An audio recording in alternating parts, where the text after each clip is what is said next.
Je vous propose aussi que nous puissions inverser un petit peu l'ordre des délibérations puisque Mario Gonzalez a une obligation qui va l'amener à devoir nous quitter. Or, il y a eu beaucoup d'inscriptions sur les délibérations contraires au logement et à l'urbanisme. Et je vous propose que si vous êtes tous d'accord, on puisse les étudier à ce stade. Et donc, la DLH 164 n'a pas fait l'objet d'inscription, elle est adoptée. Et on en vient à la DLH 239 qui concerne le 165 ordinaire. Et la parole est à Éric Ehlers. Oui, merci Monsieur le maire. Mon intervention sera brève. Concernant un dossier sur lequel nous avons eu l'occasion de nous prononcer, et défavorablement, nous maintenons le vote précédent qui concernait la DLH 2023-456, à savoir un vote contre. Je vous remercie. Merci Mario. Création de logements sociaux dans un quartier déficitaire en logements sociaux. Nous maintenons notre politique de création de logements sociaux justement dans ces quartiers où il en manque et la mixité sera la bienvenue. Merci beaucoup. Je mets aux voix la DLH 239. Qui est pour? Qui est contre? Qui s'abstient? Elle est adoptée. On en vient à la DLH 245 qui concerne la création de 7 logements sociaux supplémentaires par ICF Habitat La Sablière dans le secteur Hébert. Et la parole est à Éric Ehlers, puis Violaine Trajan. Oui, merci Monsieur le maire, mes chers collègues. Nous avons également eu l'occasion d'intervenir sur ce secteur Hébert pour dénoncer le déséquilibre en matière de catégorie de logements, avec 60% de logements sociaux de prévus, ce qui nous semble excessif dans un secteur relativement fragile et pour lequel nous souhaiterions que la répartition soit plus équilibrée en faveur d'autres catégories de logements ou de types d'hébergement. Ça, c'est le premier point. Le deuxième point tient au fait que le programme qui nous est soumis sera situé à proximité des voies ferrées, ce qui nous semble peu propice pour l'établissement de logements. Et le troisième point, c'est la forme, l'esthétique, la silhouette du projet en forme de parallélépipède qui contribue à la ville moche. Voilà. Alors, il faut quand même préciser que ce n'est pas la totale faute de l'architecte. C'est moins la faute de l'architecte que la faute du plan d'urbanisme. Le plan d'urbanisme aboutit à ces formes parallélépipédiques, parce que si on veut optimiser les droits à construire, donc saturer les contraintes, eh bien on aboutit à cette silhouette particulièrement disgracieuse. Voilà, donc les architectes font ce qu'ils peuvent, mais ils font avec le PLU que vous avez voté et qui aboutit à ce travers que nous dénonçons et qui justifie notre vote contre. Merci. Violaine Trajan. Alors, moi, c'était plutôt une intervention plus positive.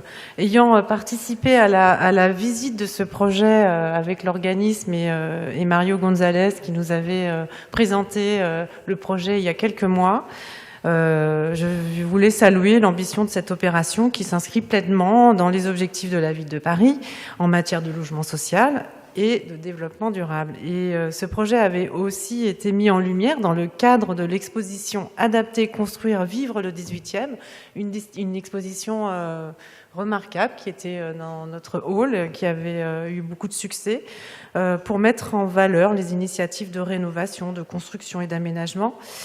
Et je voulais, pour ces deux raisons, profiter de cette séance, cher Mario, pour vous demander de nous rappeler les grandes lignes de ce beau projet situé dans le secteur Hébert, rue de l'Évangile et rue Cugnot. Et notamment, nous rappeler les principales caractéristiques du programme, les démarches environnementales prévues, et les partenariats qui permettent de rendre cette opération possible, et nous dire également comment ce projet s'articule et contribue à l'aménagement global de ce nouveau quartier dans le nord-est parisien, pensé comme un espace innovant et inclusif à la croisée des enjeux sociaux. Voilà. Je vous remercie. Merci. Mario Gonzalez. Merci, Monsieur le maire. Merci, Violaine, pour avoir rappelé cette très très belle exposition qu'il y avait eu à la mairie du 18e, très complète et très intéressante sur justement l'intégralité des nouveaux projets urbain et les différents enjeux, les différents défis que relevaient ces projets urbains en termes environnementaux, en termes de mixité sociale, en termes constructifs et en termes d'aménagement urbain. Monsieur Ehlers, vous critiquez la proportion de logements sociaux dans le secteur. Je ne reviens pas sur le besoin de logements sociaux à Paris et sur la nécessité d'atteindre des objectifs que nous nous sommes fixés et qui ont été confirmés par le PLU bioclimatique, qui effectivement justifie qu'il y ait des logements sociaux dans les nouveaux quartiers et effectivement à hauteur de 60%, étant rappelé que dans ces 60%, il y a différents de financement. Et puis c'est toujours cette petite musique qui consiste à considérer que la création de logements sociaux serait quelque chose de négatif, serait quelque chose qui apporterait des difficultés. C'est bien le contraire. Et d'ailleurs, le quartier Hébert a été conçu justement pour permettre une réelle mixité entre ces 60% de logements sociaux, les autres logements et les autres fonctionnalités. Vous évoquez, Monsieur Ehlers, ensuite la question de la forme urbaine, en réalité, que vous critiquez, et plus généralement du moche. Alors là, je vous trouve particulièrement injuste. Alors peut-être que vous n'avez pas vu le projet, mais ce projet est particulièrement beau. Et à moins que vous considériez que les HBM qu'il y a dans les portes de notre 18e arrondissement soient des bâtiments horribles. C'est votre choix, il n'y a aucun problème. Mais ce projet a cette particularité, et c'était un grand souci de l'architecte, de reprendre l'esthétique des HBM avec des modes constructifs qui sont exemplaires, à savoir de la pierre porteuse et de la brique semi-porteuse, pour recréer cet esprit d'HBM des années 30. Donc c'est un projet particulièrement beau et avec des appartements qui vont bénéficier notamment, pour la plupart d'entre eux, de beaux windows et d'appartements qui vont être multi-orientés grâce à la forme parallélépipédique. Et oui, grâce à cette forme-là, nous allons permettre d'avoir des logements qui auront plusieurs orientations et qui auront surtout une double ventilation nécessaire à l'aération naturelle des logements. Et ensuite, vous critiquez toujours cette forme. Je rappelle que cette forme, elle permet aussi de respecter les critères et les objectifs du PLU bioclimatique en termes de proportion entre pleine terre et bâti, puisque ces formes permettent à l'intérieur la création de cours végétalisés en pleine terre, qui permettront notamment de faire bénéficier aux locataires qui seront au rez-de-chaussée de jardins privatifs. Et oui, on va avoir des locataires du parc social qui seront avec des jardins qui donneront sur leur cours. Et enfin, ah oui, vous critiquez la proximité avec les voies ferrées. Là aussi, vous avez peut-être mal lu le projet, puisque ce projet, comme tous les autres projets de Hébert, ne donneront pas sur les voies ferrées, mais vont donner sur 1, la promenade du Faisceau, qui sera une voie apaisée, et 2, sur un jardin public, qui s'appellera a priori la promenade du Faisceau, qui aura une largeur minimale de 10 mètres, qui, elle, oui, donnera sur les voies ferrées. Et vous savez, c'est bien aussi que la ville rétablisse le dialogue avec la voie ferrée. Encore faut-il le faire intelligemment, en y créant justement cette barrière verte. C'est ce qui a été conçu dans le projet Hébert, et rendre au monde, au paysage, donner aux voies ferrées une dimension paysagère. Merci beaucoup pour ces éléments particulièrement convaincants. Je veux juste rappeler, mais Mario l'a dit peut-être de façon moins directe, je vais le dire de façon plus directe. À Paris, le logement social, c'est d'abord le logement des classes moyennes. À Paris, un couple de fonctionnaires avec 2 enfants, il ne peut pas se loger ailleurs que dans le logement social. Et donc, si on veut faire en sorte que les Parisiennes et les Parisiens puissent continuer à habiter à Paris, il faut faire du logement social. Et il y a un petit paradoxe à ne pas voter la création de logements sociaux là où il y en a le moins, en nous expliquant que vraiment c'est pas possible, et puis de ne pas voter des logements sociaux là où il y en a le plus, parce que c'est pas possible non plus, ce qui veut dire qu'en fait, vous en voulez nulle part. Or, si on ne crée pas de logement social, on interdit aux familles qui ne bénéficient pas d'une situation familiale ou d'un patrimoine personnel immense de rester des Parisiennes et des Parisiens. Et donc moi, je revendique absolument que nous puissions continuer à faire du logement social dans le 18e qui n'en est pas trop pourvu, puisque nous avons atteint les 26% de logements sociaux cette année ou l'année dernière, et donc on n'est pas du tout envahi par le logement social. Mais d'autant moins que si on veut que les personnes qui font vivre notre ville puissent continuer à le faire, il va bien falloir qu'on continue à faire du logement social, du logement beau, beau, moche, moi je sais pas ce que ça veut dire. Par contre, les qualités architecturales, je sais ce que ça veut dire. La qualité bâtimentaire, je sais ce que ça veut dire. Les modes constructifs écologiques, je sais ce que ça veut dire. Après, les goûts et les couleurs, ça revient à chacun. Je suggère aux élus de ne pas trop juger des projets en fonction de leur propre goût. On ne fait pas la ville pour nous.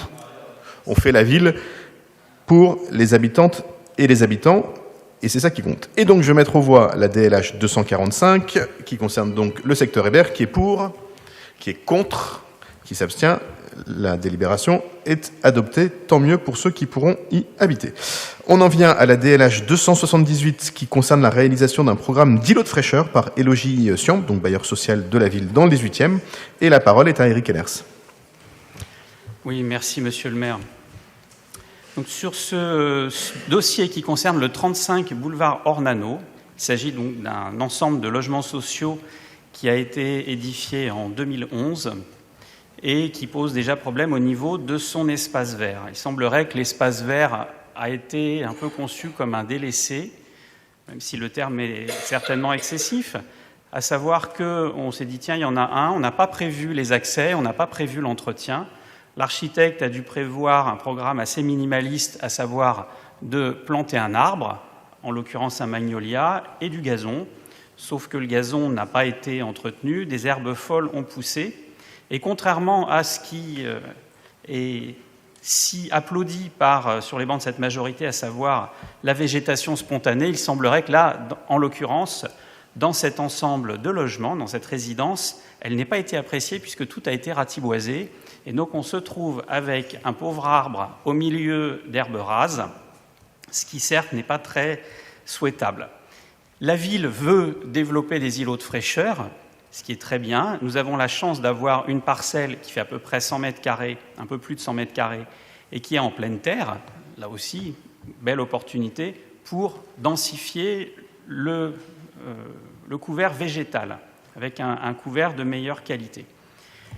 Ce qui nous interpelle sur ce dossier, donc ce n'est pas du tout l'objectif que l'on partage pleinement, mais c'est la façon de le faire, à savoir de lancer un projet avec une demande de subvention de plus de 13 000 € pour planter 2 arbres et des arbustes, ainsi qu'une zone de jardinage qui, a priori, sera gérée par une association. Et ça, vous nous le confirmerez, monsieur le rapporteur. Nous, ce qui nous semble que ça fait cher par rapport à ce que c'est, qu'on aurait peut-être les moyens de faire aussi bien pour moins cher. Par exemple, en recourant au service de la ville, il y a des pépinières de la ville de Paris, il y a des jardiniers. Peut-être pourrait-on concevoir une convention entre la ville et le bailleur social pour que l'approvisionnement et la main-d'œuvre soient fournis par la ville, ce qui coûterait moins cher en ces périodes où nous avons besoin de faire des économies, le tout pour un résultat aussi satisfaisant, peut-être même plus, puisqu'on pourrait faire appel à leur créativité. On sait qu'ils sont très performants, ils sont pleins de cette créativité, comme on peut le voir lors des décorations de fin d'année. Voilà. Et nous terminerons effectivement en nous rappelant que nous avons passé le 25 novembre, la Sainte-Catherine, et que tout arbre devrait prendre racine, nous l'espérons, avec cette solution que nous vous proposons. Je vous remercie. La parole est à Mario Gonzalez. Oui, alors c'est un projet de végétalisation. Moi, à vrai dire, je ne suis pas spécialiste du coût de jardinage et de plantation.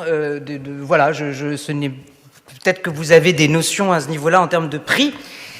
Moi, je ne les ai pas. Ce que je peux vous dire néanmoins, c'est que la création des îlots de fraîcheur est quelque chose de très encadré, puisque c'est un projet qui est suivi par la ville de Paris en partenariat avec les bailleurs sociaux. Les bailleurs sociaux eux-mêmes mènent leurs projets en concertation avec les amicales de locataires, s'il y en a, ou avec les locataires en direct, et que, naturellement, la question du coût est aussi appréciée par les services de la ville. Alors, vous évoquez un partenariat entre les services de jardinage de la ville et les bailleurs sociaux. Un, je ne sais pas si cela existe ou pas, et deux, je pense que la DEV, s'occupe de l'espace public. C'est une problématique bien spécifique. Là, on est en train de parler d'un jardin qui finalement est un jardin dont vont profiter essentiellement les locataires. Donc voilà, je pense que c'est extrêmement bienvenu que cet îlot de fraîcheur soit créé. Il y en aura d'autres, hein, on en a déjà voté plusieurs et on continuera à en voter d'autres.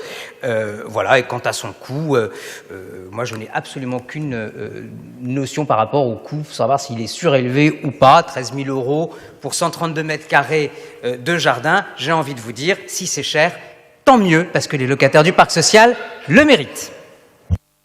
Merci Mario. J'ajoute, chacun est... Alors c'est vrai, on n'est pas tous des spécialistes des finances publiques, ça on l'est un peu, mais surtout de la réalité des coûts pour une collectivité locale. Je vais quand même donner un élément. Je suis ravi de vous entendre dire du bien des agents de la DEV, ça nous change du fonctionnaire bashing dont on a eu l'habitude, et c'est très agréable de l'entendre. La ville de Paris plante dans cette saison-là, sur l'espace public, donc notre espace à nous, 10 arbres par jour. 10 arbres par jour. Et donc les équipes du service de l'arbre et les équipes de la DEV, elles sont évidemment totalement mobilisées sur les opérations dans les parcs et jardins de la ville qui ont besoin d'être entretenus et dans l'espace public. On ne va pas commencer à aller chez les uns et les autres faire planter des arbres et faire des trucs pour eux. C'est totalement absurde d'imaginer une chose pareille. Et moi, je sais combien ça coûte de faire une terrasse chez soi. Je peux vous dire que pour 130 mètres carrés, vraiment, c'est pas hyper cher. Et que ce serait évidemment beaucoup plus cher si on commençait à envoyer des agents partout, planter n'importe où, n'importe comment. Et donc, en fait, sous couvert d'essayer d'apparaître comme un bon gestionnaire, vous démontrez surtout que vous savez pas comment ça fonctionne une ville, que vous savez pas comment ça fonctionne un bailleur et que vous avez à peu près aucune idée du niveau des prix, parce que sinon vous auriez pas eu une intervention aussi décalée que celle-là. Voilà pourquoi moi je vais voter pour cette délibération, parce que je sais ce que ça vaut, je sais ce que le temps de travail des fonctionnaires vaut, et je sais ce qu'on fait ailleurs dans Paris, et notamment dans le 18e. Et moi, je préfère que les services de la ville se concentrent sur leur travail, c'est-à-dire végétaliser la ville comme personne ne l'a jamais fait avant nous, dans les parcs et jardins, et sur l'espace public. Et 10 arbres par jour pour la ville, croyez-moi, ça occupe bien nos fonctionnaires, qui ne sont pas des glandeurs, comme certains aiment le raconter. Et donc, je vais voter la DLH 278, qui est pour, qui est contre, qui s'abstient, elle est adoptée. Alors, on en vient à la ZAC Gare des Mines et la création d'une résidence étudiante et d'un foyer d'accueil médicalisé par Paris Habitat. Et la parole est à Eric Allers. Oui, monsieur. Nous voterons pour cette délibération. Tu veux en rajouter un mot? Ah ben non, on peut s'en réjouir. C'est assez étonnant. Donc, je rappelle quand même le projet. Hein, donc, il y a un foyer médicalisé avec un centre d'accueil médicalisé qui a priori va accueillir des publics souffrant d'autisme. Et puis vous allez avoir la création de logements étudiants et de structures sportives. C'est bizarre quand même. Donc, encore une fois, je me réjouis que vous votiez pour, mais que là, pour le coup, vous ne contestiez pas le coût de l'opération. J'en prendrai bonne note et ne manquerai pas de vous le rappeler à titre de comparaison pour vos prochaines critiques. Alors, je vais mettre au voie la DLH 281 qui est pour unanimité. Elle est adoptée. Je vous en remercie. On arrive à Chapelle-Charbon. La DLH 317 pour le programme des 41 logements en BRS, dont on a déjà eu l'occasion de parler avec les habitantes et les habitants du 18e. Et la parole est à Eric Allers. Oui, merci monsieur le maire. Nous sommes favorables au BRS et nous aussi, par contre, nous sommes moins favorables au programme de la ZAC Chapelle-Charbon. C'est pourquoi nous nous abstiendrons sur cette délibération. Merci. Pas d'observation. Alors, je vais mettre au voie la DLH 317 qui est pour, qui est contre, qui s'abstient. Elle est adoptée. On change de quartier puisqu'on arrive rue d'En-Raymond. Donc, il s'agit là d'un programme d'acquisition-amélioration de 13 logements sociaux par Elogiciamp. Et la parole est à Eric Allers. Oui, merci monsieur le maire. Nous avons déjà eu l'occasion de nous pencher sur ce dossier lors d'une précédente délibération qui était la 2024 DLH 233, pas plus tard qu'en septembre de cette année. Et je vous dois des excuses parce que j'avais eu une intervention extrêmement brève, alors qu'il y avait quand même des choses à dire. notre vote sera cohérent avec le précédent. Mais en reprenant ce dossier, j'ai découvert que ce dont je vous faisais part sur le fait que la ville surpayait les biens qu'elle préemptait, là nous en avons une illustration flagrante, puisqu'il y a plus d'1 million d'euros qui a été surpayé. Et cela, ça apparaît clairement dans l'exposé des motifs de cette délibération. Voilà, puisque les services de l'État, ce qui a été acheté pour 5 692 200 € précisément, a été estimé comme valeur de marché par les services de l'État à 4 611 703 €. Voilà, donc déjà, dès le départ, le projet était mal parti sur le plan financier, sans parler de son opportunité qui est, selon nous, douteuse. Au final, avec cette deuxième délibération, ce deuxième étage de la fusée dont nous avons l'habitude, puisque c'est le processus suivi, en l'occurrence dans ce type de programme, nous aboutissons à un coût total de 9 398 000 €, soit un coût de revient au mètre carré utile, il y en a 888, de plus de 10 000 €, à savoir 10 584 €. Tout ça pour un immeuble qui n'a ni ascenseur et du chauffage au gaz. On est donc dans un cas de logement social non durable qui ne pourra pas être utilisé par les personnes en situation de handicap. C'est également précisé.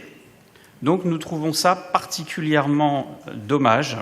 C'est pour nous un nouveau cas à ajouter au dossier du scandale de la politique de préemption dont vous êtes autant responsable que comptable.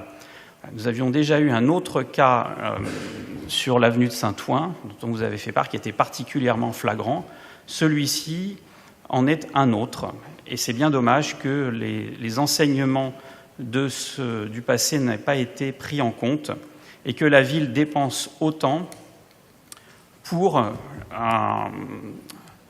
ce type de programme, alors qu'il y a tant de besoins et une dette aussi élevée à la ville de Paris. Nous voterons donc contre ce programme. Je vous remercie. Merci. Avant de laisser la parole à Mario Gonzalez, la parole est à Yann Brossat. Oui, je voulais juste dire quelques mots rapidement sur la manière dont se déroule le processus de préemption. Quand la ville de Paris préempte un immeuble, c'est parce qu'il est à vendre. Par définition, on ne peut préempter un immeuble qu'à la condition qu'il soit en vente. La préemption intervient après qu'un accord ait été conclu entre le propriétaire vendeur et un acquéreur. Et en général, et c'est le cas dans ce cas précis, la ville de Paris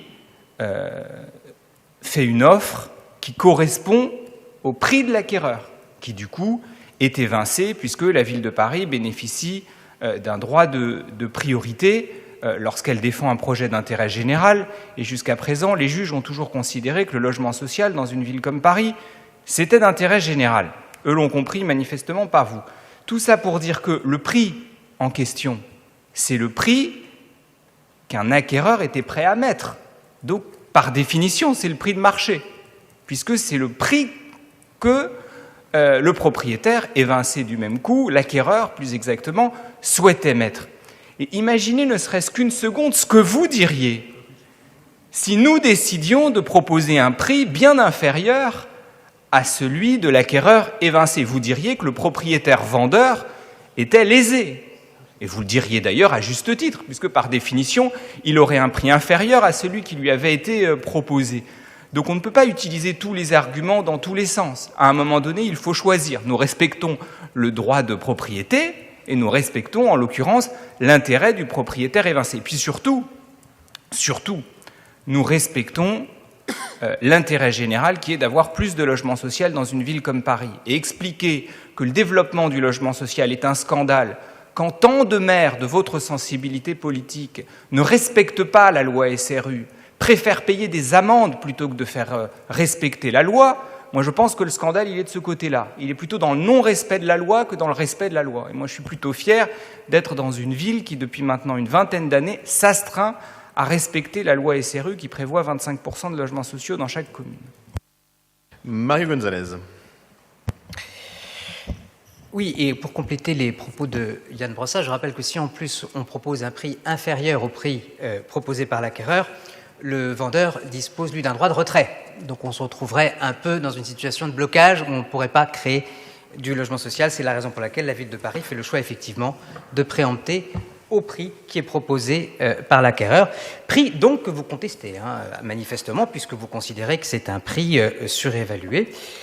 Et vous évoquez le service des domaines. Effectivement, il y a le service des domaines, mais il y a aussi la politique de la Ville de Paris, qui est donc, comme l'a dit Yann Brossat, de payer au prix qui est proposé par l'acquéreur.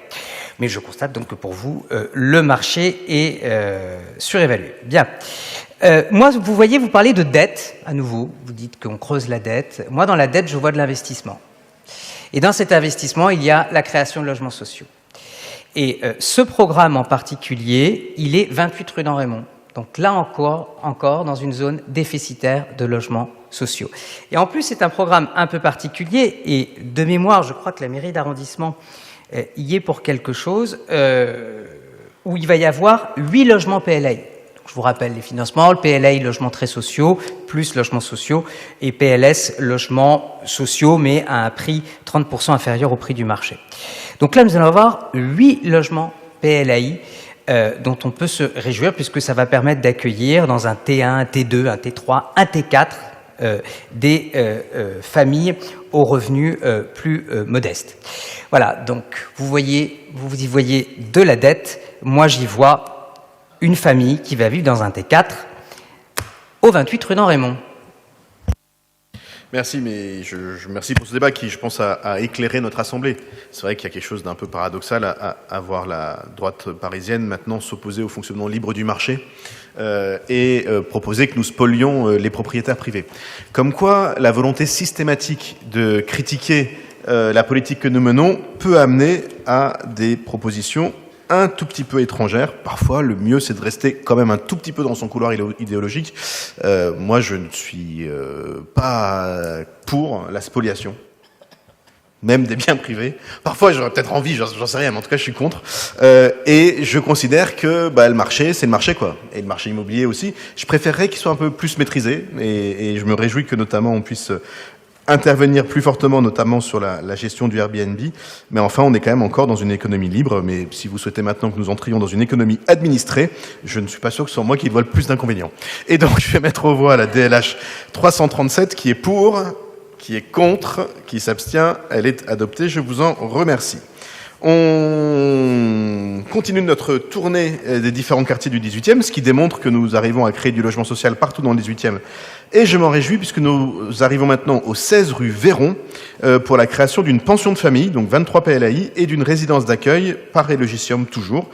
Et la parole est à Eric Ellers. Oui. Très bref, juste explication de vote, abstention sur ce dossier. Merci. Merci beaucoup, Mario. Très beau projet de mixité, résidence sociale en plein cœur de Montmartre. Et je salue quand même l'effort du bailleur social parce que, avec mon collègue Thierry Quilly, nous avions eu un débat lors d'un précédent conseil d'arrondissement sur l'importance des arbres. C'est un projet dont le projet architectural a notamment été revu pour permettre de sauver un très bel arbre qui se trouve au milieu. Voilà, donc très très beau projet, autant à niveau architectural dans sa réhabilitation d'immeubles faubouriens que dans sa programmation. Et donc, je mets aux voix la DLH 340 qui est pour, qui est contre, qui s'abstient. Elle est adoptée. On revient au nord du 18e et on arrive au 78 rue de la Chapelle pour un programme qui concerne 5 logements en pension de famille et 26 logements en résidence sociale par Eneo. Et la parole est à Eric Ellers. Oui, merci Monsieur le maire, mes chers collègues. Il s'agit dans ce dossier de surélever un immeuble de 4 étages qui est exploité en résidence sociale par Eneo. Il se trouve que cet immeuble borde une voie très large, qui est la rue de la Chapelle, et qu'il est également suffisamment éloigné de la barre d'habitation qui lui fait face, ce qui peut rendre possible, en effet, une surélévation, puisque 4 étages, c'est un peu inférieur à la moyenne parisienne. Vous voyez, nous ne sommes pas du tout sectaires en la matière, d'autant plus que l'actuelle toiture est purement technique, disgracieuse, porteuse de conduits qui sont situés sous la vue du voisinage, ce qui est d'une esthétique malheureuse. Donc une opportunité. Toutefois, il nous manque un visuel de l'intégration architecturale du projet et nous souhaiterions également savoir si la toiture a été traitée comme une 5e façade dans le projet qui nous est soumis. Je vous remercie d'avance pour les éclairages que vous pourrez nous apporter. Merci Mario Gonzalez. Donc effectivement, un projet de surélévation sur un immeuble du 78 rue de la Chapelle qui est le bienvenu. Malheureusement, je ne peux pas vous répondre parce que moi-même j'attends une rencontre avec Eneo justement pour y voir un peu plus clair sur le projet et notamment non pas tant sur la surélévation que sur le traitement de l'existant, qui m'intéresse aussi, puisque, et ça me permet de rebondir sur un autre sujet très important à ce niveau de la rue de la Chapelle, qui concerne, dans le prolongement de la très très belle réhabilitation de la rue de la Chapelle qui est intervenue, du travail que nous menons actuellement, notamment avec l'Agence parisienne du climat et avec les bailleurs sociaux pour la réhabilitation de l'existant et notamment des façades. Et donc cet immeuble en fait partie. Je peux citer également son immeuble voisin, quasi voisin, de CDC Habitat, qui lui aussi va faire l'objet d'un projet de réhabilitation de sa façade et peut-être aussi de surélévation maîtrisée naturellement. Donc voilà, on suit dans le prolongement de la réhabilitation de la rue de la Chapelle, maintenant l'embellissement des façades et de ces immeubles. Merci beaucoup, et on travaille d'ailleurs très bien avec les copropriétés aussi, puisqu'il y en a sur cet axe, pour essayer de soutenir les efforts de réhabilitation de leur façade des copropriétés de la rue de la Chapelle, et je pense qu'on va arriver à aboutir à quelques dossiers un peu emblématiques, et ce sera une très bonne nouvelle. En attendant, je vais mettre aux voix la DLH 360... Oui, monsieur Henners. Oui, merci. Il me semble que dans un dossier comme ça, où nous n'avons pas tous les éléments, il serait sage de le reporter pour que l'on puisse en disposer et voter en toute connaissance de cause. D'autant plus que, comme vous avez pu le constater, il n'y a pas d'opposition ni d'obstruction de notre part, mais que ça me semble être le minimum que les élus ne votent pas à l'aveugle. Je vous remercie. On ne vote pas du tout à l'aveugle. On a l'ensemble des éléments dont on a besoin pour avoir un avis utile sur cette délibération, que je vais donc mettre aux voix, qui est pour, qui est contre, qui s'abstient, qui ne participe pas au vote. Elle est adoptée. On revient à Montmartre, puisqu'on arrive rue Le Pic. Un programme d'acquisition, amélioration de 5 logements par la RIVP, je vais arriver. Et la parole est à Éric Hellers.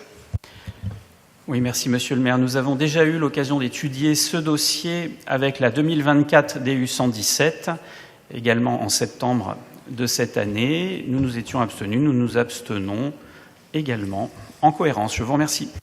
Merci. Moi, j'ai non seulement étudié le dossier, mais j'ai rencontré les locataires.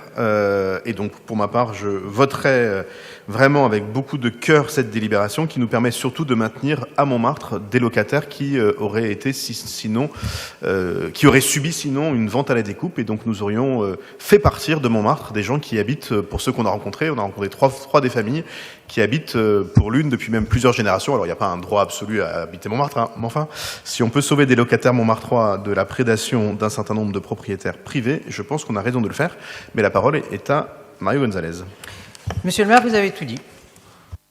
Merci. Et donc, je mets aux voix la DLH 366 qui est pour, qui est contre, qui s'abstient. Elle est adoptée et les habitants du 22 de la rue Le Pic sont sauvés. Enfin, en tout cas pour ce qui est de leur habitat. Après, ça ne nous regarde plus. Et on repart à la Chapelle, puisqu'on revient à Chapelle-Charbon. Et là, il s'agit de la construction neuve de 32 logements en BRS par la RIVP. Et la parole est à nouveau à Éric Hellers. Oui, monsieur le maire, nous nous retrouvons dans la même logique que celle que nous avons vue plus tôt sur le secteur Hébert, à savoir un problème d'esthétique lié au PLU, toujours la silhouette urbaine, qui donne un type grand ensemble des années 50 ou 60. Donc ce n'est pas du tout les HBM des années 30. Hein.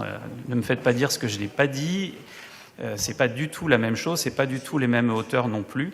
Ce qui est bien regrettable, puisque, comme vous le savez, nous sommes favorables au BRS.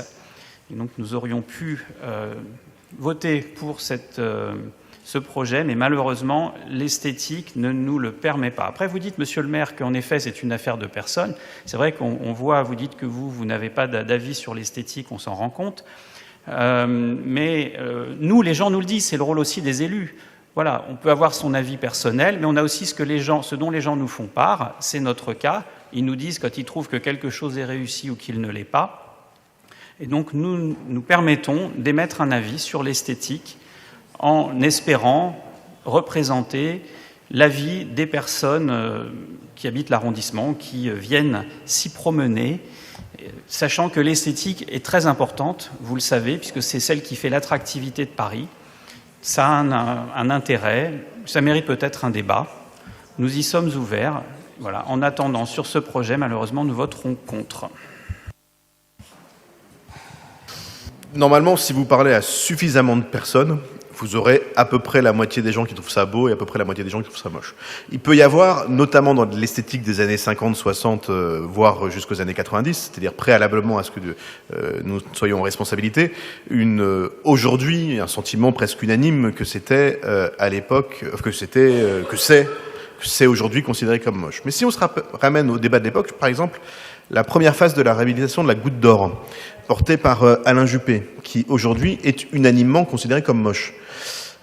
Si on se reporte au débat de ces années-là, et notamment des années 80-90, et aux avis des habitants de l'époque, ils étaient très contents de l'opération telle qu'elle était menée. Pourquoi ?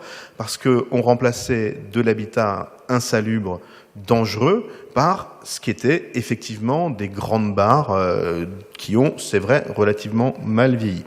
C'est pas le cas si vous regardez de près des projets que nous avons portés, non pas en jugeant sur l'esthétique, qui est un avis, et je maintiens, moi je ne fais pas la police du goût, mais en respectant le cadre de la ville. Et pourquoi est-ce que la deuxième phase de la réhabilitation de la Goutte d'Or est très réussie ? C'est nous qui l'avons menée, là où la première est aussi ratée. Pas parce que les architectes ou la beauté, pour une seule raison, parce qu'on a respecté le parcellaire. C'est-à-dire qu'au lieu de détruire plein de petits immeubles pour faire une grosse barre, on a reconstruit pas mal de petits immeubles. Après, chaque immeuble pris individuellement peut être beau ou peut être moche, mais l'intention urbaine était la bonne. Et c'est pour ça que si on se retrouve dans 30 ou 40 ans, je suis persuadé que tout le monde nous dira la rue Mira s'est réussie, là où la rue de la Goutte d'Or était ratée. Et ce qu'on propose dans les projets urbains d'aujourd'hui, c'est de prendre en compte le respect de ce parcellaire, de l'esprit. Et moi, je suis vraiment désolé, mais on peut me raconter ce qu'on veut. Mais, enfin, un grand ensemble des années 50, quand on parle de 32 logements, enfin, quand même, je veux dire, on peut tout dire. Et la politique, malheureusement, aujourd'hui, autorise beaucoup de choses, beaucoup trop de choses. Mais où est-ce que vous avez vu un grand ensemble de 32 logements ? Ça n'a aucun sens de dire une chose pareille. Ça n'a pas de sens. Et je sais qu'aujourd'hui, le débat public, c'est de raconter n'importe quoi à peu près tout le temps en espérant que quelqu'un le reprenne. Mais on ne peut pas dire ça. 32 logements, excusez-moi, c'est pas un grand ensemble. Un grand ensemble, c'est 200, 300, 400, 500, 1000 logements. 32 logements, enfin. Franchement, on est entre nous. À une échelle d'arrondissement, on n'est pas à l'Assemblée nationale à faire des sketchs, là. Moi, je suis désolé, je ne peux pas entendre des choses pareilles. À un moment, il y a des faits qui comptent. Vous me dites 32 logements, un grand ensemble des années 50, je ne vois pas comment on peut dire une chose pareille sérieusement. C'est pas sérieux de dire des choses comme ça. Et nous, autour de cette table, on a quand même vocation à être sérieux. Enfin, en tout cas, moi, j'essaye de l'être. Et donc, de pas dire des choses. On a le droit d'avoir des débats, des divergences, de pas être d'accord. Mais quand même, un grand ensemble des années 50 à 32 logements. Moi, je suis vraiment désolé, mais il y a des choses juste, honnêtement, parfois même, je comprends pas. Mario Gonzalez. Oui, merci, monsieur le maire. En complément de ce que vous avez dit, effectivement, moi aussi, j'ai été interpellé par cette idée de grand ensemble des années 50. Excusez-moi, mais cet immeuble en particulier, il va être très innovant dans la construction en France. Je vais vous dire pourquoi. Je vous l'ai déjà raconté, cette histoire. Vous me disiez que nous avions laissé de côté le mode constructif haussmannien. Et je vous avais dit, vous savez, on va même aller au-delà d'Haussmann, on va construire en paille. Et bien, c'est cet immeuble, justement. C'est-à-dire que cet immeuble, en termes de construction, il a permis une évolution significative des constructions des immeubles en R+7 ou plus, en façade, en paille et recouverte d'enduit, conforme à la sécurité incendie. Ce qui est une innovation technique majeure, parce qu'on est toujours dans le biosourcé, on est toujours dans la performance énergétique, mais on utilise un autre matériau que la pierre, par exemple, ou que le bois. Première différence avec ce que l'on faisait dans les années 50. Deuxième différence, c'est un immeuble qui est intégralement, dont la structure est quasiment intégralement en bois. Donc, parler d'immeubles de grand ensemble des années 50 qui étaient exclusivement en béton à un immeuble dont la structure, l'ossature, est essentiellement en bois et les façades en paille et en enduit, excusez-moi, mais on n'est pas du tout dans les mêmes notions, sans parler, et c'est le plus important, parce qu'au final on parle des habitants ici, des futurs habitants, sans parler de la qualité des logements. C'est-à-dire, je rappelle, ce sont des logements qui vont avoir plusieurs orientations, qui vont tous bénéficier d'une ventilation naturelle, ce qui n'était pas le cas avant, et qui vont donner sur un parc. Donc, excusez-moi, mais on est loin, effectivement, des grands ensembles des années 50. Et donc, je vais mettre aux voix la DLH 390, qui est pour, qui est contre, qui s'abstient, elle est adoptée. On en vient à la DU 111, l'approbation des comptes rendus annuels des traités de concession, et la parole est à Éric Hellers. Oui, monsieur le maire, vous dites que vous n'avez pas la police du goût. Par contre, vous avez la police de la pensée. Et je trouve que là-dessus, les propos que vous avez tenus sont assez déplacés. Voilà. Quand vous dites que ce que je dis, c'est n'importe quoi, voilà. Que ça ne vous plaise pas, certes, de dire que c'est n'importe quoi, c'est autre chose. Voilà. Moi, vous remarquerez, je ne me permets pas de dire ça de vos propos, des propos de mes collègues avec lesquels je ne partage pas le même point de vue. Voilà, nous avons les nôtres. Et de dire que c'est une intention malveillante de notre part et que c'est malhonnête, c'est un procès d'intention. Voilà. J'essaye de m'attacher à travailler aussi honnêtement que possible. Voilà. Parfois, je n'ai pas tous les éléments non plus.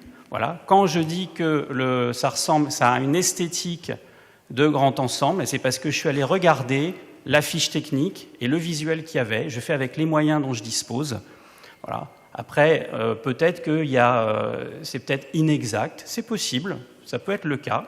Voilà. Mais en attendant, ma démarche et mon état d'esprit, c'est de conduire mon mandat de la manière la plus honnête possible par rapport aux idées que je porte et pour lesquelles j'ai été élu avec mes collègues.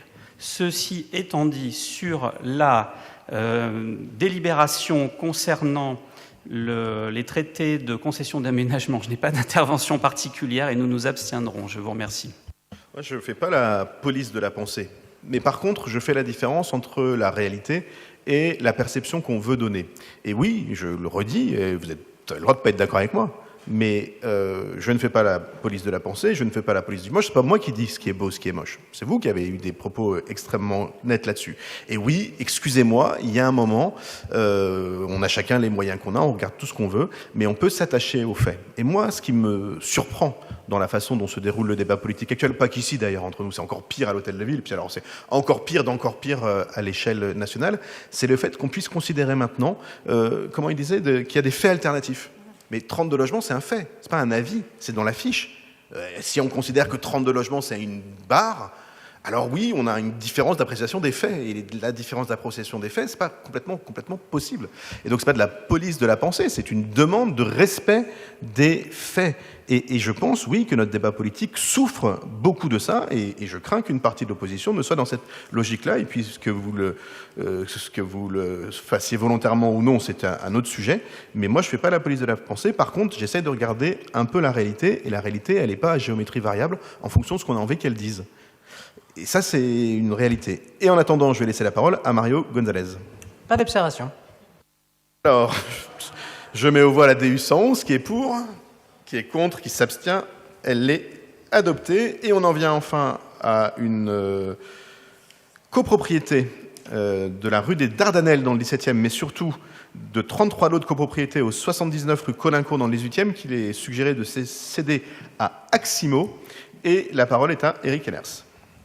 Pour poser une question à notre rapporteur avant qu'il ne nous quitte, afin de savoir s'il s'agit d'un dossier de vente à la découpe concernant le 79 rue Colincourt, qui concerne notre arrondissement.